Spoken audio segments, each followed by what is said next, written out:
Hello everyone, it's me Madhu from MCT Academy. UGTRB பாட்னிக்கு new launch பார்த்துடலாமா வாங்க. நம்ம பாட்னி சப்ஜெக்ட்க்கு MCQ மெட்டீரியல் இன்னிலிருந்து லான்ச் பண்றோங்க. ஃப்ரம் யூனிட் 1 to யூனிட் 10 ஃபுல்லா MCQ material with detailed explanation நம்ம கொடுத்துருக்கோம்.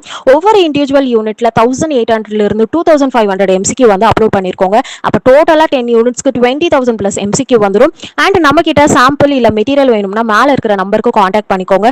எல்லாமே ஆஃபர் பிரைஸ்ல தாங்க போயிட்டு இருக்கு. நீங்க இண்டிவிஜுவல் மெட்டீரியலாவும் நம்ம கிட்ட வாங்கிக்கலாம், இல்ல பல்காவும் யூனிட் 1ல இருந்து யூனிட் 10 வரைக்கும் வாங்கிக்கலாம். ஆஃபர் பிரைஸ்ல இருக்குங்க. பிஃபோர் நோட்டிஃபிகேஷன் தாங்க இந்த பிரைஸ்ல இருக்கும். ஆஃப்டர் நோட்டிஃபிகேஷன் கண்டிப்பா மாறுங்க. அதுக்குள்ள உங்களுடைய ஸ்லாட்ஸை புக் பண்ணிக்கோங்க. அண்ட் பல்கா வாங்குறவங்க நம்ம கிட்ட ஆஃபர் பிரைஸ்ல வாங்கிக்கலாங்க. அண்ட் நம்ம வாட்ஸ்அப்ல சாஃப்ட் காப்பி மட்டும் தான் அனுப்புவோம். அண்ட் நம்ம கிட்ட இங்கிலீஷ் மீடியம் மட்டும் தாங்க அவைலபிள் இருக்கு. மேல பிளே ஆயிட்டு இருக்க வீடியோ யூனிட் 9 உடைய சாம்பிள்ங்க. நீங்க அதிலே பார்த்துருப்பீங்க. ஒரு கொஸ்டின்ஸ் அதுக்கான ஆன்சர் அண்ட் டீடைல்டு எக்ஸ்பிளனேஷன் நம்ம கொடுத்துருப்போம். இந்த மெட்டீரியல் உங்களுக்கு வேணும்னா மேல இருக்கிற நம்பருக்கு மறக்காம காண்டாக்ட் பண்ணிக்கோ.